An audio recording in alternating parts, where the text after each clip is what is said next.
My name's Peter Cummins. I'm chair of the UK Personal Construct Psychology Association, known as PCPA. This video is part of a new series that PCPA is producing to demonstrate some of the contributions that personal construct psychology can and has made. I'm particularly pleased that Professor Harry Proctor has agreed to be the first of our videos, which is going to look at the development of qualitative grids. Harry, could you tell us a bit about how you came to develop qualitative grids? Okay, well, it goes right back to when I was doing research before I did clinical training at Bristol University. I was looking at the families in which a member had been diagnosed with schizophrenia, and at that time there was a lot of interest in the literature about the kind of patterns of interaction and processes occurring in those families. So I wanted to test some of those ideas, and a way of making sense of these seemed to be very nicely, a lot of light was thrown on those by looking at it within the framework of George Kelly's personal construct psychology. Okay, right.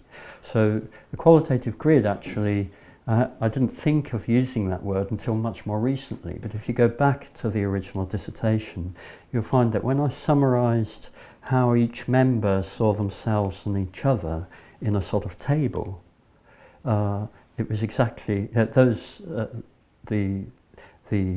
descriptions in that table came from the traditional repertory grid, in which you give people this form to fill in, looking at how they construe on a whole lot of different dimensions the people in their lives, and then you put it through a computer program, and the computer program kind of summarises the main ways that you see people. So I could take from that this summary of their perceptions of each other and themselves and put it in this table. Then I realised sort of later on I could use that table but without having to go through all the statistics and the maths, and just ask people and enter what they say into the boxes of this table. And that's what a qualitative grid, one type of qualitative grid is. Right, because in some ways repertory grids have given Kelly a very bad name, that people think about PCP and think repertory grids, statistics, trying to put people's emotions into numbers. There is a story that George Kelly was asked, wasn't there, that if you had to rewrite your Psychology of Personal Construct volumes, how would it be different? He said, I'd leave the chapter on the repertory grids out. I think that was, he was a bit, he found it disconcerting that people had latched onto the method but weren't looking at it within the framework. And from my point of view, the philosophy and the psychology and the therapy that comes out of his framework is the most important thing, and a very, very, still too unrecognised revolutionary approach to clinical and applied psychology in general. Kelly called it personal construct psychology, and each of those in its own right seems to hint at something. What do you think he was trying to say with this title? Well, the personal really goes back to his basic philosophy, and that is that everything can be construed in many ways, can be made sense of, interpreted in many ways, and each of us actually interprets our lives, our experiences, how we see people, how we see problems, all the rest of it in a very unique way. So you might say, well, we all grow up in a particular culture, in a particular language. And of course, language and culture constrain the ways that we understand the world very, very significantly. But Kelly still argues a little bit with the social constructionist camp, perhaps, that puts far more emphasis on language. He says that our constructs are there, and that language is an add-on, if you like, and that each of us develops very idiosyncratic, very unique ways of seeing the world, Right, okay, so that makes it personal, but construct? That's the personal, yeah. Construct implies that we actually do construct our worlds. I think that's in contrast to a very empiricist sort of philosophy, going back to sort of British empiricists who thought that,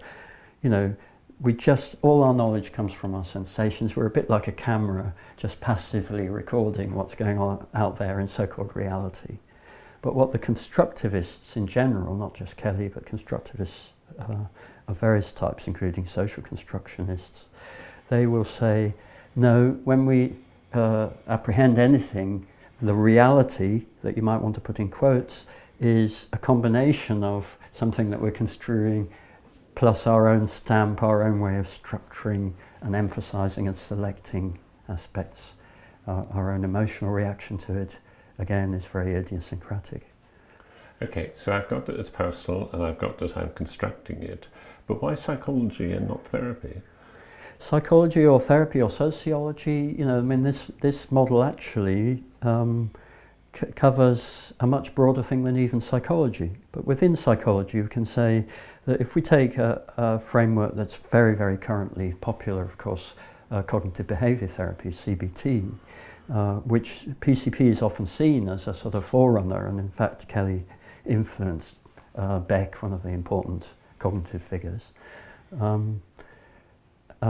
Just remind me, hang on, just... What I was saying was, yes, why therapy. do you call it psychology and not a therapy? Yeah, CBT is very much about therapy and about the nature of human difficulties, which is included in PCP, but PCP is a much wider framework. So for instance, people use it in organizational work, helping companies to work well, looking at team functioning. So we're not just talking about a much more narrow sort of clinical field.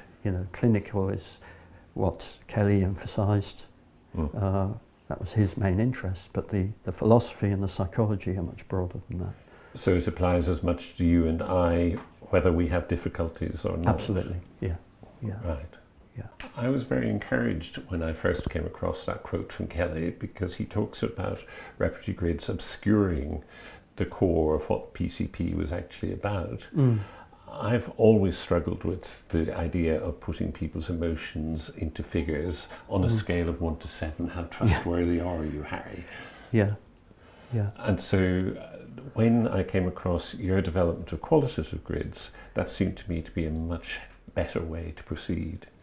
Yes, well, I would prefer not to put these two, quantitative and qualitative, in competition with each other. I think they both complement each other, and in fact I could envisage a computer program in which qualitative grids are used and then integrated with the sorts of programs that are used to analyse quantitative grids. But you're quite right, most people, especially people in sort of busy daily mental health practice, for instance, or in education, are going to be hard pressed to use a repertory grid, which is an awful lot of work, and it's quite technical.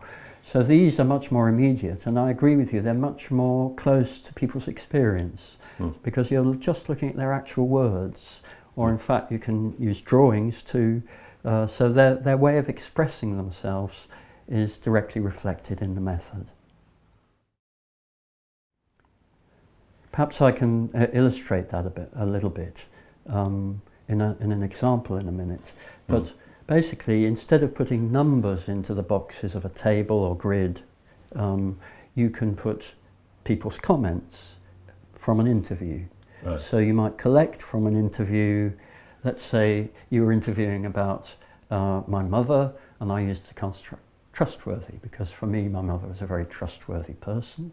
Right. And so I would put in the box trustworthy. I might add some other descriptions of her or some examples. I might add a contrast pole. I think we mentioned earlier that did we mention that this bipolarity, what Kelly, a very central thing, I think when we talked about construct, I was going to mention that Kelly made very, very basic that in order to make any sense of anything, any statement only makes sense if you're saying some kind of contrast to it. So if I just say somebody's trustworthy, I always have, according to Kelly, at the back of my mind, some and not something else. Right. Okay, so the obvious one with trustworthy is I don't trust them, but that gives us these alternatives.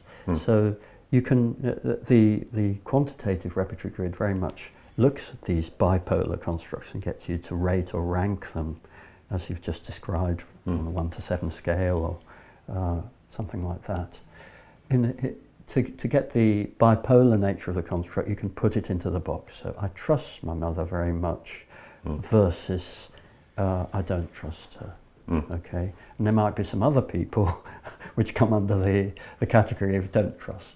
Right, and that's the first box of the PEG, how I see myself. Yes, let me make it clear that the PEG, which we'll look at in a minute, is one type of a number of different types of qualitative grids. All of them involve paper and pencil methods, if you like. You could do it on a computer screen. But what they do is they map the construing, as we call it, the interpretation, the sense that things are making in a situation. It could be in a family situation or an interpersonal situation. It can even be applied actually to the internal world, if you like. Miller-Mayer, I think, was actually, you were a student of Miller-Mayer, weren't you? Who wrote a very interesting paper called The Community of Selves. Right. And the idea there is that we have a dialogue internally, and it's possible to put on one of these grids, you know, myself in a good mood, myself when I'm at work in an efficient mood, and to see how these different selves, if you like, talk to each other. Right. And that's a very interesting thing. You could call that a self grid, Right. perceiver self grid, something like that. It's a method as opposed to prescribing any content. Some psychologies say how we tick by telling the story about, you know, how human beings evolve or how they work. But what we do in this framework is leave it to the person themselves. That's seen within this framework as the most important. Right. In making sense of a person's behaviour, of their experience, we want to know what they have to say about it themselves. Right. So this, you put it into one of these charts, into one of these grids, and the nice thing about it is it has materiality, as they say. It exists in the world. Right. So next session, you can say, oh, remember last time you wrote down these things, that's what you said, you know. Oh, did I really? Gosh, I'd forgotten that, because actually I disagree with that, because people change, right. You know, or they come at things from a different angle. I think we've probably talked about it long enough. I know you've got one that you've prepared earlier, as they say in all the best programs. Yeah. You're going to show us an example of a qualitative grid. I'm going to show you an example of a perceiver element grid, right, to start with. Right.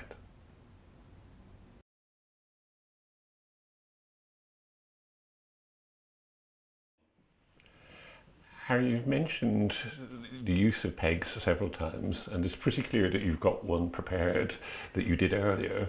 Yeah. What are you going to show us?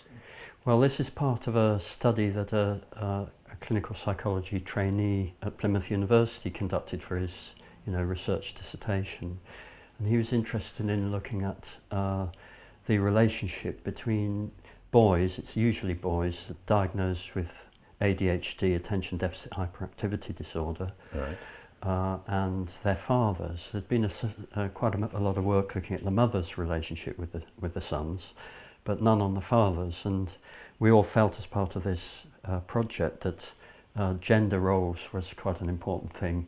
I mean, you could say that the fact that more boys have a diagnosis of ADHD is a genetic thing, and there may well be a genetic thing. I'm not saying there isn't, but it was also quite interesting to think of it in terms of, the gender stereotypes and gender roles that boys and girls have in those years, middle childhood, adolescent years. Right. So you set out to talk to boys about their relationship with their dads. That's right. Stephen Stewart was the researcher, and the example I'm going to choose is a boy called Aaron, who I think was 12, and he interviewed Aaron with his father. Each of them were given one of these perceiver element grids, PEGs. Right. The interviews were videoed. They then discussed what they'd written, and that was videoed. Transcription was made, and qualitative analysis of the transcription was made, in addition to the actual grids themselves. Right. So okay. So if you slow down that a minute, we're back to the co-creation that we talked about earlier. That you actually videoed Aaron, yes, and his dad, yeah, and then the two of them together. Is that? Yes, I think I can't. It's a while since I looked at the study, but that's my recall. Yeah, that the main thing that the video did was getting them to discuss their two pegs, because each of them guessed how the other one would fill it in, as well as filling it in for themselves, as we'll see in a minute. It would be helpful, I think, to just clarify the way this peg, so-called peg, works by looking at a blank, the very thing that Aaron would have been given. Well, almost the very thing. I'll say in a minute how it differed from that. But if we look at this thing here, we've got the blank. So on the left, it's called a perceiver element grid. So the same two names, Aaron and father, are written on the left and on the top.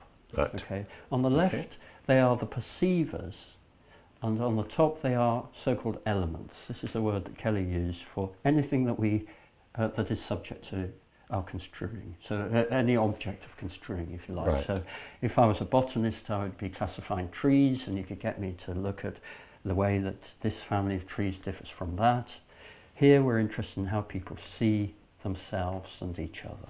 And so the elements are Aaron's family, and at the moment it's dad just as part two. of his family. If you were using this in a clinical situation, he might say, oh, my best friend, oh, shall we put your best friend in too and see as another element? As another element, that's a column, or as another perceiver. Row, how do you think your friend sees you and your father? You put another row in underneath and write it in, and that's the example of the flexibility that I talked about earlier. That you referred to earlier. Yeah. You'll notice there's an arrow there at the top on the left. That's to remind you that we read the grid from left to right. So Aaron as perceiver, looking at Aaron himself, and Aaron looking at his father. It's like the arrow's going from left to right. Okay? Because sometimes people get it confused and think, oh gosh, which way around did it go? And that just ensures that we don't start reading it wrongly.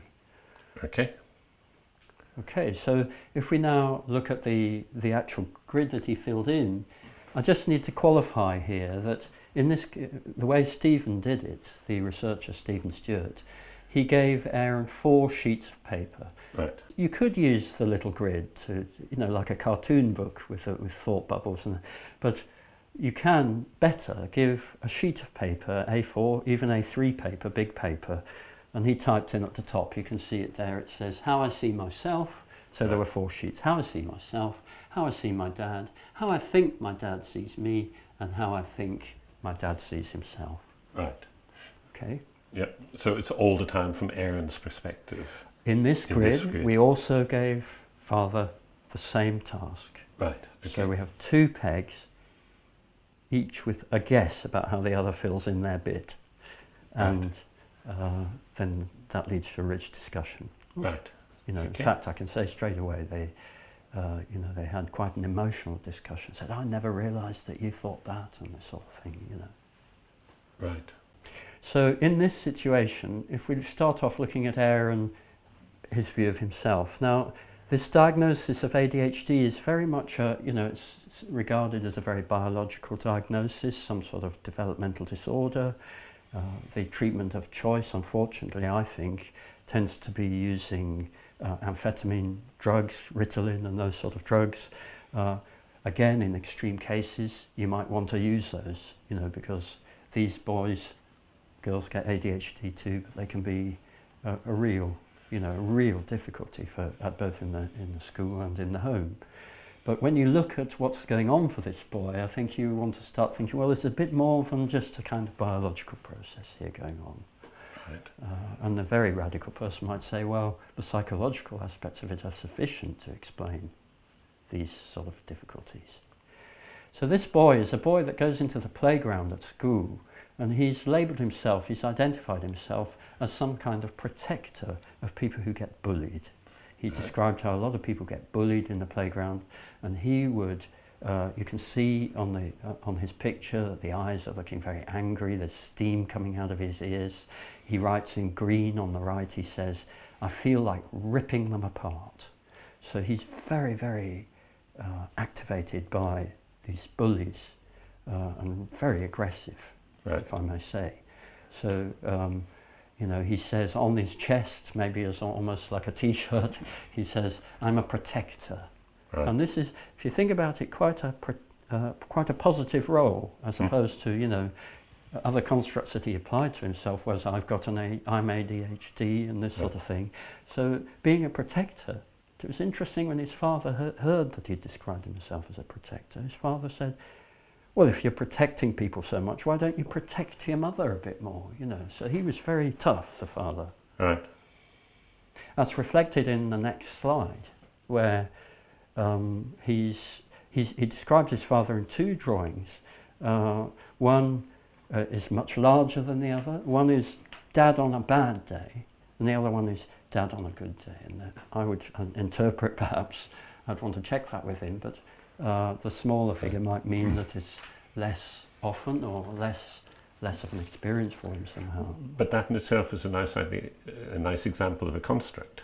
Good days, bad days. Absolutely, very Right. much so. Right. Yeah. And again, this idea of alternatives and almost choices. I mean, we have moods, all of us, don't we? And we can manipulate our moods to a certain extent. But that's a good example of how constructs aren't just sort of totally conscious decisions. They are alternatives that are, if you like, almost wired into our systems. So, you know, through the whole learning process, right through from first early childhood, we're learning to use these channels, as Kelly called them, in one place. Right. So there's Dad who's green, and then there's a second Dad. If there's a construct there, of course, this is in the eye of the son, Aaron. So Aaron sees the big figure as very angry, red eyes, sharp teeth. It says ogre written to him, so quite an intimidating figure. He described how his father comes home from work. I think he's a manual worker, and he came back with very dirty clothes, and I think that's what the brown marks are. On a good day, he describes his father as happy. And when he talked about his father in the more positive times, he said he really valued that his father was a teacher, that he would tell him the meanings of words and sort of that sort of explanations of things. And now we're on to how Aaron is guessing that his dad sees him. That's right, and that's what Kelly said in something he called the sociality corollary.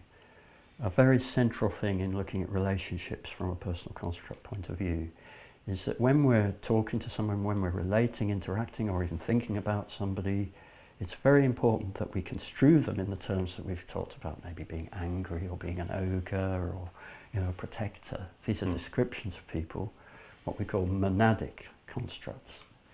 But also, just lost my train of thought for a minute. Just say that again, Peter. We were talking about how Aaron is guessing his dad. Yes, that's right. So when we're judging people, we might say they're a protector or an ogre, but we're also judging how they think. We see them as a conscious being, a sentient being that also construes, just like I construe. So I'm construing the construction processes of another. And in this case, I can hardly read what has actually been written. And that's very interesting, isn't it? Because he's written a tiny little writing, and I think, if I remember right, it says troublemaker and destructive. Right. And Aaron, in commenting on that, said, yeah, my dad, it's the only thing he ever calls me, I think he said. He's a troublemaker and destructive. Troublemaker. Right. And then he went of destructive, which is spelt in his own idiosyncratic way. Right. He said, oh, my father's always saying that I'm breaking things are destructive. And that's interesting that he's used pictures in the others, but then words happen to express what he needs to say in that particular I can't section. remember if Stephen found out why the writing was so small, but we could easily speculate that he felt embarrassed by it, that he felt small with such a negative view from his father, that he perhaps felt a lot of pain about being seen just like that. So in a sense it's a word picture. The words are there, but they're being expressed in a very tight, small way. And, you know, I think that one of the emphases of personal construct psychology, as against perhaps, you know, there's a lot of complementarity with social constructionism and linguistic, you know, the emphasis on language so much. Of course, language is important. But I think when you look at very early construing, you know, when we're learning to manipulate the physical environment, things like up and down, and inside and outside, I don't think the words, you know, I think we're doing that before even the words are attached to those constructs. If you think about animals, they know how to manipulate space, don't they? Oh, that piece of food was over there. They go there. They don't know what the word left means, right, of course, but they know to go left. To organise it. So that's a construct, left versus right. And that leaves us with one final part of the peg. Yes, and this is the Aaron answering the question, how do you think your dad sees himself? Right. And he draws these little pictures and he says, boss of the house. There's a picture of him in a sort of triumphal position, big and bluff, he puts next to it. And then boss of us, and that's interesting because the us included his mother. So we're talking about rather a gender stereotype here of quite a tough, paternalistic sort of figure. And actually, interestingly, it's confirmed. If we, for a minute, we look at father's peg, we won't have time to look at all these, but if we look at father, how he actually wrote down his description of himself, it says, disciplinarian, likes things in their place, right. Punctuality is important, you should be in the right place at the right time, right, and defensive too. So if you think of Aaron, sort of, one would get the feeling that he's sort of living in this quite tight, authoritative environment. You know, where if he makes a mistake, he's already talked about how his father calls him destructive, and there was another construct that he used that's relevant to that. And so what that confirms quite nicely is that Aaron actually understands his father reasonably well. Yes, yes. Because his father's actually saying, yep, I see myself in that sort of way. Yeah. So there's quite a lot of agreement between the two of them that the dad is controlling, structured, likes things in a certain way. Yeah, yeah. Okay, so that's a really nice example of using a peg mostly with drawings, but a lot of language involved within it. That too, yeah. And we could summarize that then. Yes, we're talking about the perceiver element grid, which is one of a number of different types of qualitative grid that I've been developing. Right. If we have time, perhaps in another video, we'll look at where we use time. You know, you can repeat a peg. I said it earlier, didn't we, that the peg can be put in at the beginning of therapy or later on, or you can have a peg for when you were a child, a peg for when you were an adolescent, etc. if you wanted to, you know, perhaps in individual therapy. Incidentally, these techniques don't have to be practiced within the framework of personal construct therapy. Any therapist of any school can use these. You know, right. So if you were if you were using a very psychoanalytic model, you might be very interested in early experience, and you could chart these perceptions from early childhood just as easily. But you can also, as we'll see later, use the rows as time. So, you know, it could be early childhood, adolescence, and then filling them in a way that I'll explain later. Right, but as you say, that's another complete story. Yeah. Thank you very much. I think we should stop there. Okay.